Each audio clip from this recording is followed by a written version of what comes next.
দুনিয়াতে কেউ কখনো পুরোপুরিভাবে সুখী হবে না, এটাই চিরন্তন সত্য। আর আপনি এই সত্যকে কখনোই অস্বীকার করতে পারবেন না। ভালো মন্দ, দুঃখ কষ্ট, হতাশা, দুশ্চিন্তা নিয়েই জীবন।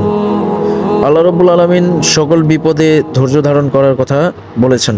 সুতরাং দুনিয়াতে চলতে গেলে দুঃখ কষ্ট, হতাশা, দুশ্চিন্তা সবই আসবে। তবে সর্বক্ষেত্রে আপনাকে আল্লাহ রাব্বুল আলামিনের উপর তাওয়াক্কুল করতে হবে। আর কখনো হতাশ হওয়া যাবে না। সর্বাবস্থায় আল্লাহ রাব্বুল আলামিনের উপর ভরসা করতে হবে। আল্লাহ রাব্বুল আলামিন সূরা ইনসিরাতে বলেছেন, নিশ্চয়ই দুঃখের পরেই আছে সুখ। সুতরাং যে কোনো বিষয়েই হতাশ হওয়া যাবে না। সুতরাং কখনো ভেঙে পড়বেন না যে আমার এইটা হলো, আমার উপরে সব বিপদ আপদ, আমার এত কষ্ট। আসলে দুঃখ কষ্ট, হতাশা এগুলো জীবনের একটা অংশ। প্রতিটা মানুষের জীবনেই আসলে এটা আসবেই, মাস্ট বি। দুনিয়াতে কেউ পুরোপুরিভাবে কখনোই সুখী হতে পারবে না। তবে আপনার যত দুঃখ কষ্ট হতাশাই জীবনে আসুক না কেন, সর্বাবস্থায় আপনাকে আল্লাহ রাব্বুল আলামিনের উপর তাওয়াক্কুল করতে হবে। আর চিরসুখের জন্য তো দুনিয়া নয়, এখানে আপনাকে নানান পরীক্ষার সম্মুখীন হতে হবে। নানান রকম ঝামেলা, ঝড় ঝামেলা আপনার জীবনে আসবেই। চিরসুখের জন্য তো মৃত্যুর পরে জীবন জান্নাত রয়েছে। আপনি যদি দুনিয়াতে ভালো কাজ করেন, আল্লাহ রাব্বুল আলামিনের হুকুম পালন করেন, রাসূল সাল্লাল্লাহু আলাইহি ওয়াসাল্লামের সহিহ সুন্নাহ মোতাবেক পৃথিবীতে জীবনযাপন করেন, তাহলে আল্লাহ রাব্বুল আলামিন আপনার জন্য ভালো কিছু রেখেছেন। মৃত্যুর পর অবশ্যই রেখেছেন ইনশাআল্লাহ। সুতরাং সর্বদা ভালো কাজের প্রতিযোগিতা করুন, মন্দ কাজ থেকে বিরত থাকুন এবং মানুষকে সর্বদা ভালো কাজের আদেশ দিন।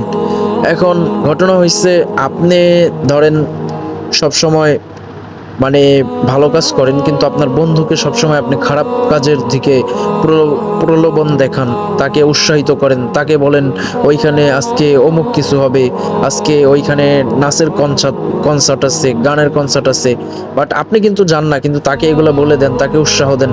এইটা কিন্তু এর যে একটা সে যে পাপটা করবে তার একটা পার্সেন্টেজ গুণা কিন্তু আপনার আমল নামায় যোগ হবে। আপনার বন্ধুকে আপনি যে খারাপ কাজটাই হেল্প করতেছেন, নট অনলি বন্ধু, আপনি যাকে একটা খারাপ কাজে হেল্প করতেছেন, যেমন দুনিয়াতে ধরেন আপনি সিগারেট খান না, কিন্তু একজনকে আপনি দোকানে নিয়ে বললেন, আরে ভাই চা খান, এটা খান, সেটা খান, আরে ভাই সিগারেট খান। এই যে আপনি যে তাকে সিগারেটটা কিনে দিলেন, এই যে সে যে খেয়ে যে পাপটা করলো, সেই পাপের পার্সেন্টেজ গুণা কিন্তু আপনার আমল নামায় জড়িত হবে। সেরকমই ভালো কাজের ক্ষেত্রেও তাই। ধরেন আপনি আপনার বন্ধুকে একটা সূরা শিখালেন, সেই সূরাটা শিখার ফলে সে যতদিন ধরেন নামাজ পড়ার সময় কিংবা যখনই সেই সূরাটা তেলাওয়াত করবে এবং তার মাধ্যমে যত লোক শিখবে, সেই পার্সেন্টেজ সওয়াব কিন্তু আপনার আমলনামায় যোগ হবে। সুতরাং মানুষকে ভালো কাজে উৎসাহিত করুন, খারাপ কাজ থেকে নিরুৎসাহিত করুন। আর সর্বদাই আল্লাহ রাব্বুল আলামিনের ইবাদত করবেন, তার উপরে ভরসা রাখবেন। সর্বক্ষেত্রে মনে রাখবেন, যত বিপদ আপদ বালা মুসিবতই দুনিয়াতে আসুক না কেন, যত দুশ্চিন্তায় আসুক না কেন, মনে রাখবেন আল্লাহ রাব্বুল আলামিন সব কিছুই সমাধান করতে পারেন। সুতরাং সর্বক্ষেত্রে আল্লাহ রাব্বুল আলামিনের উপর তাওয়াক্কুল করবেন। কখনোই হতাশ হওয়া যাবে না, একদম ভেঙে পড়লে চলবে না। হতাশা, ব্যর্থতা, গ্লানি, কষ্ট এগুলো জীবনেরই একটা অংশ। প্রতিটা মানুষের জীবনেই হতাশা, ব্যর্থতা, দুশ্চিন্তা, কষ্ট এগুলো সবার মাঝেই আছে। সুতরাং ভেঙে পড়লে চলবে না, সর্বদা আল্লাহ রাব্বুল আলামিনের উপর তাওয়াক্কুল করতে হবে। আর আপনি দুশ্চিন্তা করে কখনোই কোনো কিছু পরিবর্তন করতে পারবেন না, কখনোই না।